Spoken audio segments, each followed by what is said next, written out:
అస్సలాముఅలైకుం వరహ్మతుల్లాహి వబరకాతు ఔజుబిల్లాహి మినశ్శైత్వానిర్రజీం బిస్మిల్లాహిర్రహమానిర్రహీం. సూరా 27 అన్-నమ్ల్ 31-60 ఆయాతులు.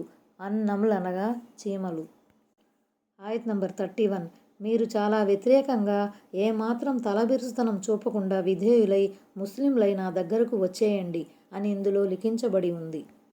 అంతిమ దైవ ప్రవక్త ముహమ్మద్ సల్లల్లాహు అలైహి వసల్లం కూడా ఇలాగే చక్రవర్తులకు ఉత్తరాలు వ్రాసేవారు. ఆ ఉత్తరాల్లో ఇస్లాం ధర్మ పరిచయం చేసేవారు. అలాగే పూర్వం దైవ ప్రవక్త హజరత్ సులైమాన్ అలైహిస్సలాం కూడా తన ఉత్తరం ద్వారా సబారాణి గారికి ఇస్లాం సందేశం అందజేశారు. నేటి ఉత్తరాల్లో ఉత్తరం రాసేవారి పేరు లేక చివర్లో ఉంటుంది. కానీ మన పూర్వీకుల సలఫ్ల విధానం మాత్రం పై వాక్యాల్లో వివరించబడిన సులైమాన్ ప్రవక్త విధానాన్ని అనుసరించి ఉండేది. అంటే ఉత్తరం రాసేవారి పేరు ముందుగా ప్రస్తావించబడుతుందన్నమాట. ఆయత్ నంబర్ 32. ఓ ప్రముఖులారా, ఈ విషయంలో మీ అభిప్రాయం ఏమిటో చెప్పండి. ఏ విషయాన్నైనా మీ దృష్టికి తేకుండా మిమ్మల్ని సంప్రదించకుండా నేను ఏ నిర్ణయమూ తీసుకోను కదా అని రాణి చెప్పింది. ఆయత్ నంబర్ 33. దానికి వారంతా, అమ్మా, మనం బలవంతులం, గొప్ప పోరాట పటిమ గలవారం. ఇక మీదట ఏం చేయాలన్నది మీపైనే ఆధారపడి ఉంది. మాకే ఆదేశం ఇవ్వాలో స్వయంగా మీరే ఆలోచించుకోండి అన్నారు. అంటే మన దగ్గర సైనిక బలము ఉంది, ఆయుధాలు కూడా ఉన్నాయి. యుద్ధ సమయాల్లో వెన్ను చూపకుండా కడదాకా పోరాడే యోధులు ఉన్నారు. కాబట్టి మనం ఒకరికి లొంగవలసిన అవసరం లేదు. అమ్మా, మేము సలహాలను ఇచ్చేవారం మాత్రమే. తుది నిర్ణయం మీదే. మీరు ఏ ఆజ్ఞను జారీ చేసినా మేము దాన్ని శిరసావహిస్తాము. ఆయత్ నంబర్ 34. ఆమె రాణిగారు ఇలా అభిప్రాయపడ్డారు. సాధారణంగా రాజులు ఏ నగరంలో జొరబడినా దాన్ని ధ్వంసం చేస్తారు. అక్కడి మర్యాదస్తులను అవమానాల పాలు చేస్తారు. బహుశా వీళ్ళు అదే చేయవచ్చు. అంటే వారు తమ సైనిక శక్తితో జైత్రయాత్రను సాగించినప్పుడు ప్రతిఘటన ఎదురైన చోటల్లా విధ్వంసం తప్పదు. వారు యుద్ధ సమయంలో రక్తపాతం సృష్టిస్తారు, ఆస్తులను దోచుకుంటారు, గౌరవనీయులను బందీలుగా పట్టుకుంటారు, వారి స్థాయికి తగని విధంగా వారి పట్ల ప్రవర్తిస్తారు. కొంతమంది వ్యాఖ్యాతల ప్రకారం ఈ పలుకులు అల్లాహ్వి. ఆయన సబారాణికి అనుకూలంగా ఈ మాటల్ని పలికాడు. మరికొంతమంది ప్రకారం ఇవి సబారాణి బిల్కీస్ పలుకులే. సందర్భం దృష్ట్యా చూస్తే రెండవ అభిప్రాయమే సరైనదనిపిస్తుంది. ఆయత్ నంబర్ 35. నేను వాళ్లకు ఒక కానుక పంపిస్తాను. ఆ తరువాత దౌత్యకారులు ఏం జవాబు తీసుకొస్తారో చూస్తాను. సులైమాన్ ప్రాపంచిక కీర్తి ప్రతిష్టల్ని ఆశించే రాజో లేక దేవుని తరపున నియుక్తమైన ప్రవక్తో ఇప్పుడు తెలిసిపోతుంది. అతను గనుక నా కానుకను స్వీకరించకపోతే అతను ధర్మ సంస్థాపన కోసం ప్రయత్నించే ప్రవక్త అని అనుకుంటాను. అట్టి పరిస్థితుల్లో మనమంతా ఆయనకు విధేయత చూపక తప్పదు. ఆయత్ నంబర్ 36. రాణిగారి దూత సులైమాను వద్దకు చేరుకున్నప్పుడు, ఏమిటి, మీరు నాకు ధన రూపేణా సహాయం చేయాలనుకుంటున్నారా? నా ప్రభువు నాకు మీకిచ్చిన దానికన్నా మేలైనది ప్రసాదించాడు. కాబట్టి మీ కానుకతో మీరే సంతోషపడండి అని సులైమాను అన్నాడు. అల్లా నాకు ప్రసాదించిన భాగ్యాలను మీరు చూడటం లేదా? మీ రాణిగారు పంపిన పారితోషికం వల్ల నాకు ఒరిగేదేమీ లేదు. ఈ పారితోషికాన్ని మీరు మీ దగ్గరే ఉంచుకోండి అంటూ సులైమాన్ బిల్కీస్ కానుకను గ్రహించటానికి నిరాకరించారు. మీ కానుకను మీరే అనుభవించండి. ప్రాపంచిక ప్రయోజనాలను, పారితోషికాలను పొందటం నా లక్ష్యం కానే కాదు. అలా అనుకుంటే ప్రపంచంలో వేరెవరికీ ఇవ్వని భోగభాగ్యాలను నా ప్రభువు నాకిచ్చాడు. వీటన్నిటితో పాటు నన్ను దైవ ప్రవక్తగా కూడా నియమించాడు. ఆయత్ నంబర్ 37. నువ్వు వారి వద్దకే తిరిగి వెళ్ళు. మేము వారిపైకి వారు నిలువరించలేని సైన్యాలను తీసుకువస్తాము. వారిని పరాభవం పాల్జేసి అక్కడి నుంచి వెళ్ళగొడతాము. తుదకు వారు కడు నిస్సహాయులుగా ఉండిపోతారు అని చెప్పాడు. ఇంతకుముందు హజరత్ సులైమాన్ అలైహిస్సలాం రాయబారిని బహువచనంలో సంబోధించారు. ఇప్పుడేమో ఏకవచనంలో సంబోధిస్తున్నారు. ఎందుకంటే ప్రసంగంలో ఒక్కోసారి మొత్తం జాతినుద్దేశించి విషయం చెప్పాల్సి ఉంటుంది. ఇక్కడ మాత్రం సూటిగా రాయబారి ఒక్కడినే ఉద్దేశించి మాట్లాడారు. హజరత్ సులైమాన్ అలైహిస్సలాం కేవలం రాజు కారు, ఆయన ఒక ప్రవక్త కూడా. అందువల్ల ఆయన తరపున ప్రజలు పరాభవం పాలు కావటం అన్నది జరగని పని.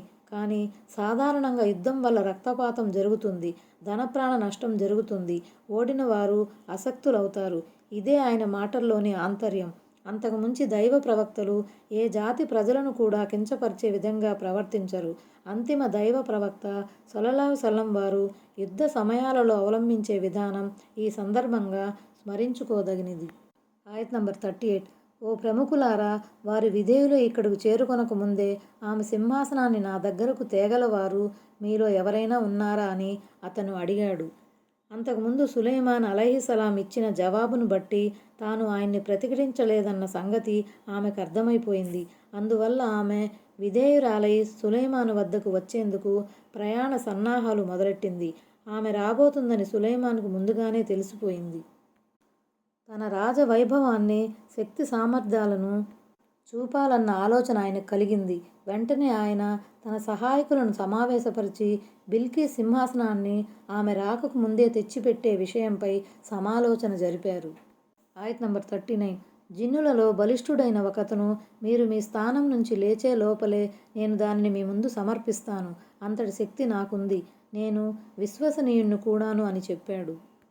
హజరత్ సులైమాన్ అలైహిస్సలాం వివిధ వ్యాజ్యాలను విని తీర్పు ఇవ్వటానికి ప్రతిరోజు ఉదయం నుండి మధ్యాహ్నం వరకు కొలువు తీరేవారు.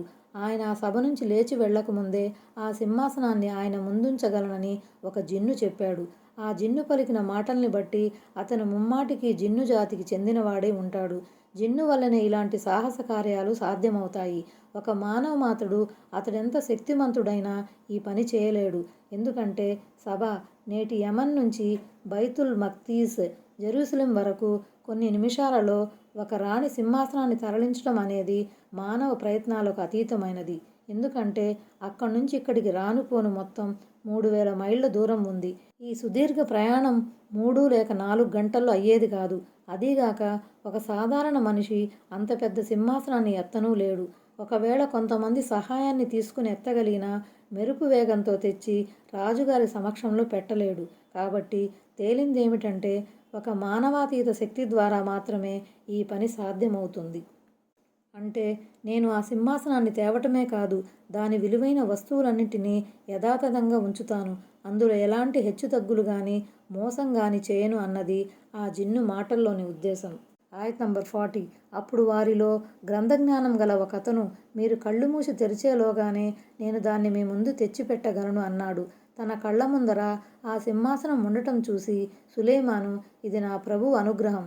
నేను కృతజ్ఞుణ్ణి అవుతానో లేక ప్రభువు చేసిన మేలును మర్చిపోతానో పరీక్షించటానికే ఆయన ఇదంతా చేశాడు. ఎప్పుడైనా కృతజ్ఞతాపూర్వకంగా వ్యవహరిస్తే అతని కృతజ్ఞతాభావం అతనికే ప్రయోజనకరం అవుతుంది.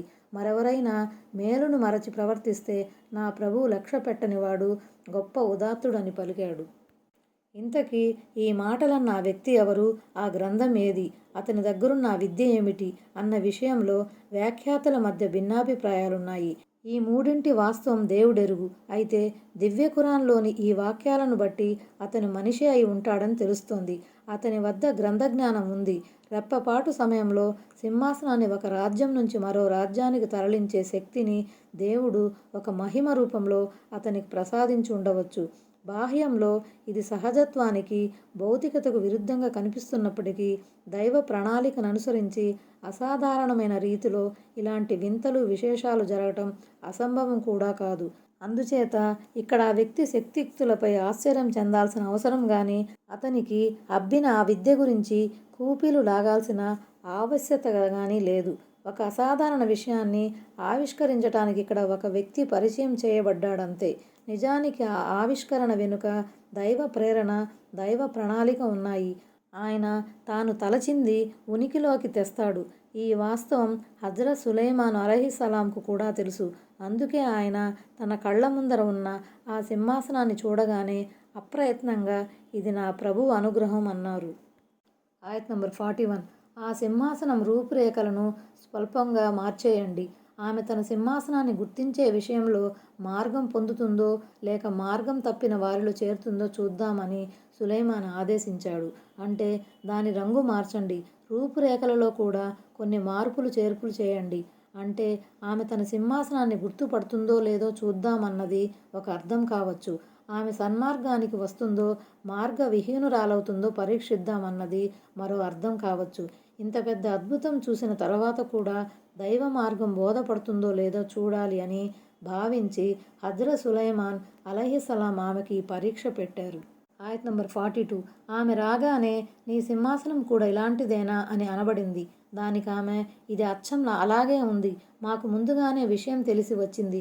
మేమప్పుడే విధేయులం ముస్లింలం అయ్యామని సమాధానమిచ్చింది. సింహాసనం రూపురేఖలలో కొన్ని మార్పులు చేర్పులు చేయటం మూలంగా ఆమె దాన్ని గుర్తుపట్టడంలో కించిత్ తడపాటుకు లోనైంది. అందుకే ఇది నాదే అనే బదులు నా సింహాసనం అచ్చం ఇలాగే ఉంటుంది అని చెప్పింది. తన వస్తువు రూపురేఖల్లో మార్పులు జరిగినప్పటికీ మనిషి దాన్ని గుర్తుపట్టకపోడు. అందుకే ఆమె ఆ సింహాసనం తనది కాదని కూడా చెప్పలేదు. మొత్తానికి అది అచ్చం ఇలాగే ఉంటుందని చెప్పి ఎంతో విఘ్నతను ప్రదర్శించింది. అవునని గాని కాదని గాని చెప్పలేదు. అంటే మేమిక్కడికి విచ్చేయకముందే మీరొక సాధారణ రాజు కారని, నిశ్చయంగా మీరు దైవ ప్రవక్త అయి ఉంటారని ఊహించాము. అందుకే మేము ఇస్లాం స్వీకరించాము. మీకు విధేయులమై ఇక్కడికి వచ్చామని రాణిగారు చెప్పారు. అయితే ఇమాం ఇబ్న్ కసీర్, ఇమాం షౌకాని తదితరులు ఈ వాక్యాన్ని మరో విధంగా తీసుకున్నారు. వారు చెప్పిన భాష్యం ఇది. ఈ పలుకులు నిజానికి హజ్రత్ సులైమాన్ గారివి.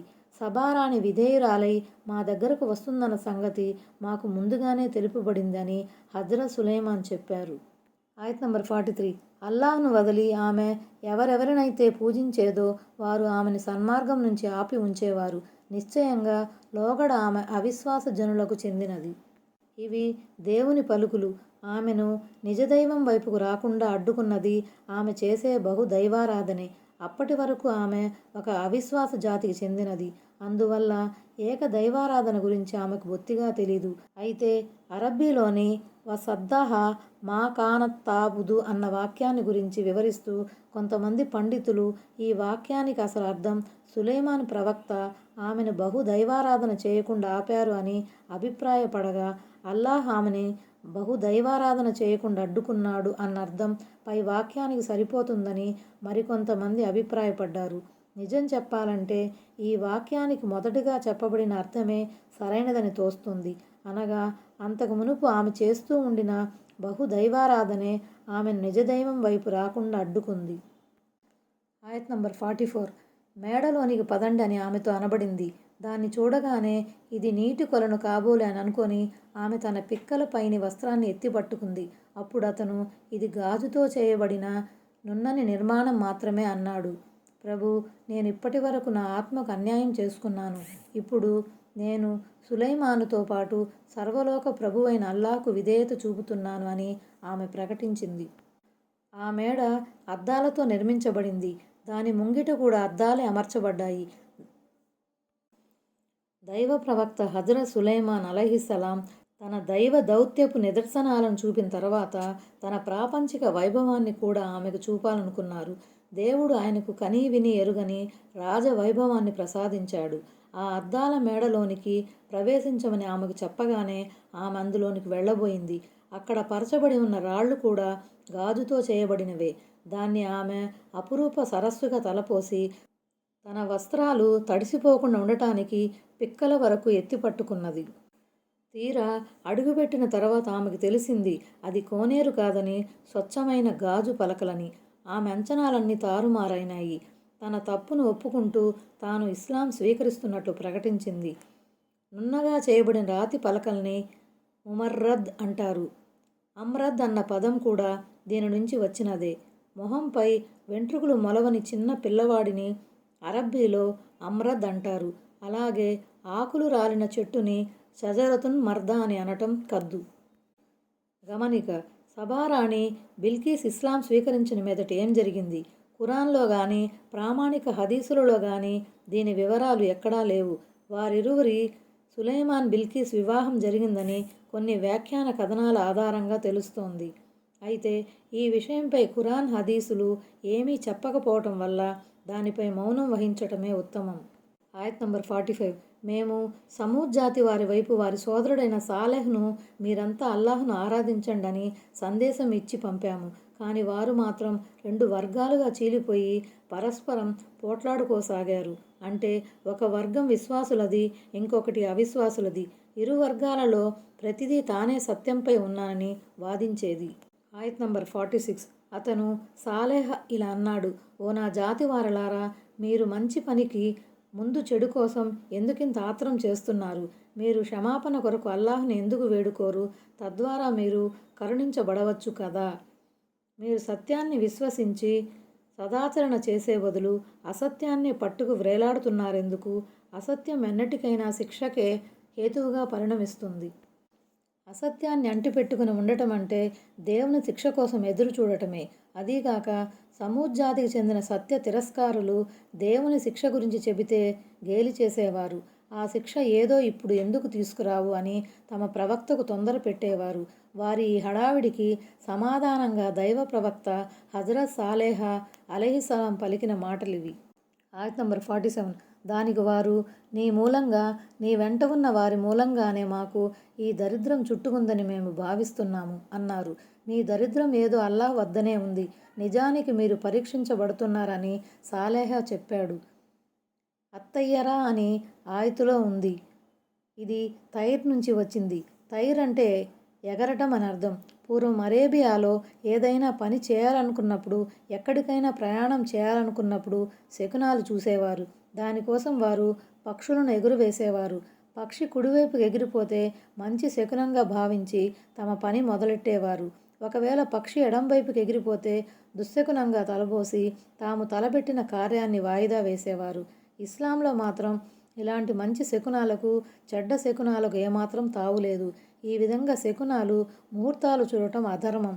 అయితే ఏదేని విషయంలో మంచి జరుగుతుందని లేక జరగాలని ఆశించడంలో మాత్రం తప్పులేదు.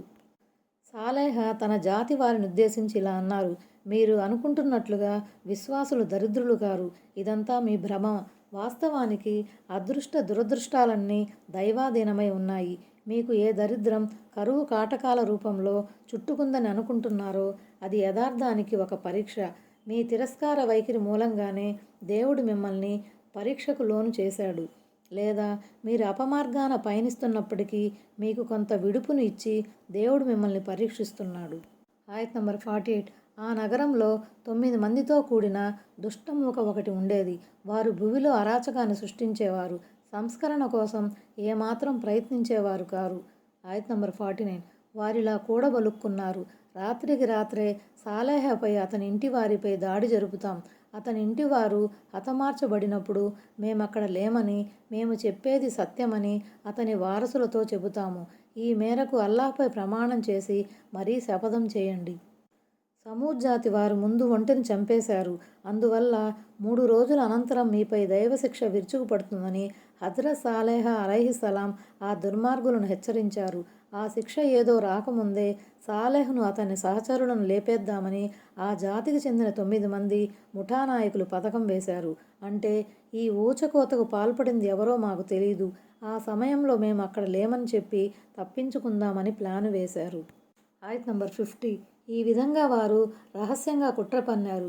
మరి మేము కూడా మా వ్యూహాన్ని రచించాము, కానీ దాని గురించి వారికి తెలీదు. రాత్రిపూట రహస్యంగా దాడి జరిపి దైవ ప్రవక్తను, ప్రవక్త అనుచరులను చంపితే పీడ విరగడవుతుందని వారు అనుకున్నారు. వారొకటి తలిస్తే అల్లాహ్ ఇంకొకటి తలిచాడు. వారు తమ పథకాన్ని అమలుపరచకముందే అల్లాహ్ వారిని తుదముట్టించాడు. అల్లాహ్ తన ఎత్తుగడల్లో శీఘ్రగామి. అల్లాహ్ ఎత్తుగడలను, అందలి పరమార్థాలను గ్రహించే శక్తి వారికి లేనేలేదు. ఆయత్ నంబర్ 51. మరి వారి కుట్ర ఎలా పరిణమించిందో చూడండి. మేము వారిని, వారి జాతి జనులందరినీ మట్టు పెట్టాము. మేము ఆ 9 మంది దుష్ట నాయకులనే కాకుండా ఆ జాతినంతటిని తుదముట్టించాము. ఎందుకంటే గుప్పిడి మంది తప్ప మిగిలిన వారంతా తమ అవిశ్వాసంపై ముండికేసిన వారే. తమ 9 మంది ముఠా నాయకులు పన్నిన కుట్రకు వారంతా వత్తాసు పలికారు. అందువల్ల వారంతా దైవాగ్రహానికి పాత్రులుగా ఖరారయ్యారు. ఆయత్ నంబర్ 52. అవిగో అవే వారి ఇండ్లు, వారి దౌర్జన్యం మూలంగా పాడుబడి ఉన్నాయి. జ్ఞానమున్న వారి కోసం ఇందులో గొప్ప సూచన ఉంది. ఆయత్ నంబర్ 53. అయితే విశ్వసించి భయభక్తులతో మెలిగే వారిని మేము కాపాడాము. ఆయత్ నంబర్ 54. ఇంకా లూతును పంపినప్పటి సంగతి జ్ఞాపకం తెచ్చుకో. అతను తన జాతి వారితో, మీరంతా తెలిసి కూడా సిగ్గుమాలిన పని చేస్తున్నారే అని చెప్పాడు. లూత్ జాతి ప్రజలు అమూరియా, సదూమ్ పట్టణాలలో నివసించేవారు. అంటే అది మనోనేత్రంతో ముడిపడి ఉన్న విషయం. తాము చేసే పని మంచిది కాదన్న సంగతి వారికి తెలుసు.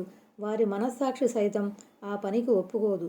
ఒకవేళ తుప్సిరూన్ అన్న పదానికి చూస్తూ చూస్తూనే ఈ పాడు పని చేస్తున్నారేమిటి అన్న అర్థం తీసుకుంటే మీరు మరీ సిగ్గు ఎగ్గు లేకుండా పశువుల్లా ప్రవర్తిస్తున్నారు. మీ పాడు రోగం ఎంతగా ముదిరిపోయిందంటే జనులు చూస్తున్నారన్న భయం, లజ్జ కూడా మీకు లేకుండా పోయిందని భావం. ఆయత్ నంబర్ 55. మీరు ఆడవారిని వదిలేసి మగవారి వద్దకు కామవాంఛతో ఎగబడి వస్తారేమిటి? నిజానికి మీరు వట్టి మూర్ఖులుగా ప్రవర్తిస్తున్నారు అని చెప్పాడు. అసహజమైన ఈ లైంగిక క్రీడ అసలు లూతు జాతి ప్రజలతోనే మొదలైంది. అందుచేత ఈ స్వలింగ సంపర్క రుగ్మతను లవాతద్గా వ్యవహరిస్తారు. అంటే మీరు పాల్పడుతున్న ఈ ముదనష్టపు పని ఎలాంటి విపత్కర పరిణామాలకు దారితీస్తుందో మీకు తెలియదల్లే ఉంది. తెలిస్తే మీరు ఈ నీతిబాహ్యమైన చేష్ట జోలికి పోరు. ఆయత్ నంబర్ 56. లూతు పరివారాన్ని మీ నగరం నుంచి వెళ్ళగొట్టండి. వారు మహా పవిత్రులుగా చలామణి కారగోరుతున్నారు అనటం తప్ప అతని జాతి వద్ద మరో సమాధానం లేకపోయింది. లూతు జాతి వారు ఇచ్చిన ఈ సమాధానంలో వ్యంగ్య ధోరణి ఉంది. మంచిని ప్రబోధించే ప్రవక్తను వారు పరిహసించారు.